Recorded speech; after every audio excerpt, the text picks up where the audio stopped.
আজ 16 ফেব্রুয়ারি দেশজুড়ে কৃষক ও শ্রমিক সংগঠনের যৌথ উদ্যোগে ডাকা ধর্মঘটের বিষয়ে মাসখানেক আগে থেকেই প্রচার চলে আসছিল। সেই অনুযায়ী এই বন্ধকে সমর্থন করতে আজ দেশের বিভিন্ন স্থানের পাশাপাশি রাজ্যেও বিভিন্ন অটো ও যানজট শ্রমিকেরা চাক্কা জ্যাম তথা গাড়ি চলাচল বন্ধ রাখেন। কিন্তু জানা গেছে বিএমএস এর পক্ষ থেকে দিন কয়েক আগে থেকেই এই ধর্মঘট বানচাল করার উদ্দেশ্যে বিভিন্ন গাড়ির স্ট্যান্ডগুলিতে গিয়ে যান চালকদের হুমকি ধমকি দেওয়া হয় যেন আজ 16 ফেব্রুয়ারিতে কেউ ধর্মঘটকে সমর্থন করে যান চলাচল বন্ধ না রাখে। এমনকি আজকে বন্ধের দিনেও যারা যানবাহন চালানোর থেকে বিরত থেকেছেন তাদেরকে গাড়ি চালাতে না দেওয়ার হুমকি দেওয়া হয়েছে বিএমএস এর পক্ষ থেকে। আজ সাংবাদিক সম্মেলন করে এই অভিযোগ তুলে ধরলেন প্রাক্তন বাম সাংসদ তথা সিআইটিইউ নেতা শঙ্কর প্রসাদ দত্ত।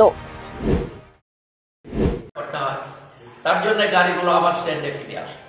পরবর্তী সময়ে সকাল থেকে যখন গাড়ি ঘোড়া কম চলছিল রাস্তায়, আমরা দেখলাম যে এখানে বিএমএস বা বিবেকানন্দ বিচার মঞ্চের দ্বারা বিভিন্নভাবে এই যারা গাড়ি গত বেশ কয়েকদিন ধরেই স্ট্যান্ডগুলোতে হুমকি ধমকি দেওয়া হচ্ছিল, তাদের উপর চাপ সৃষ্টি করা হয়েছে যে তোমরা যদি রাস্তায় না নামো তাহলে আগামী দিনে তোমাদের গাড়ি আমরা রাস্তায় চালাতে দেব না। এত সত্য আপনারা যদি একটু মিলিয়ে দেখার চেষ্টা করেন তাহলে দেখবেন এত হুমকি এত ধমকির পরও অন্য দিনগুলোতে রাস্তায় যে যানবাহন আমরা লক্ষ্য করতাম সেই যানবাহন আজকে আমরা রাস্তায় দেখছি না। তার পাশাপাশি গ্রাম ত্রিপুরাতেও এই ধর্মঘটের একটা ব্যাপক সাড়া পরিলক্ষিত হচ্ছে।